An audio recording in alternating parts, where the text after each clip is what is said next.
जारी निगरानी एवं गुप्त अपराध प्रवृत्ति की जानकारी देने के निहितार्थ चौकीदार दफादार की नियुक्ति की जाती है।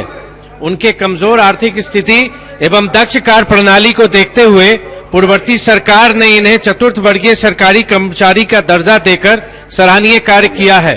अन्य कर्मचारी की तरह मृत्यु के उपरांत इनके आश्रितों को अनुकंपा के आधार पर नौकरी देने का प्रावधान किया गया है।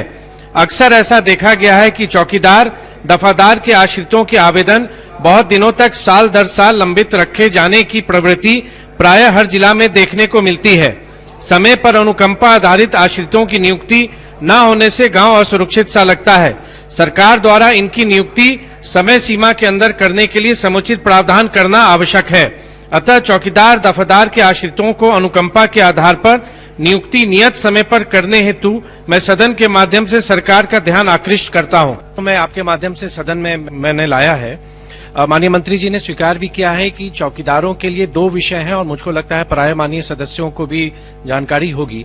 एक जो मृत्यु के बाद अनुकंपा और दूसरा राज्य सरकार ने 2014 जिसका माननीय मंत्री जी ने जिक्र किया कि जो अगर स्वैच्छिक सेवानिवृत्ति लेते हैं तो उनको भी एक प्रावधान है कि आप अपने यहाँ किसी आश्रित को चाहें तो आपका स्थान वो ले सकते हैं।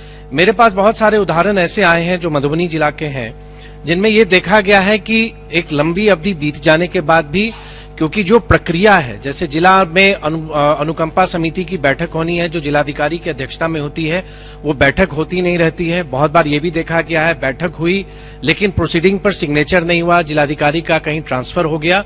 तो इस तरह के बहुत सारे विषय ऐसे आए हैं जो लंबित हैं और उन आश्रितों को एक लंबे अवधि तक कार्यालयों का चक्कर लगाना पड़ता है जिसमें वो बहुत परेशान होते हैं।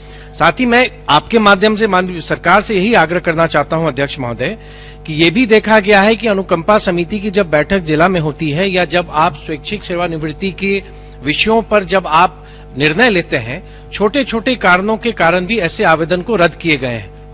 तो मैं माननीय मंत्री महोदय से यही सिर्फ आग्रह करना चाहता हूं कि अभी तक जितने भी लंबित ऐसे मामले हैं चाहे वो अनुकंपा मृत्यु के आधार पर हो या स्वैच्छिक सेवानिवृत्ति हो, एक अभियान चलाकर जितने भी आवेदन विभिन्न जिलों में लंबित हैं, पेंडिंग है, आपने स्वयं भी इस उत्तर में कहा है, उसको निष्पादन उसको करवा दिया जाए ताकि उन आश्रितों को एक सहारा भी मिले और गांव में जो उनकी जवाबदेही है उसका भी निर्वहन वो समुचित तरीके से कर सकें। मैंने कहा माननीय सदस्य को कि माननीय सदस्यों के ध्यान आकर्षण के लिए बहुत बहुत धन्यवाद। आज ही निर्देश दिया गया है कि अविलंब जितने भी पेंडिंग मामले हैं सबका निष्पादन जिला पदाधिकारी।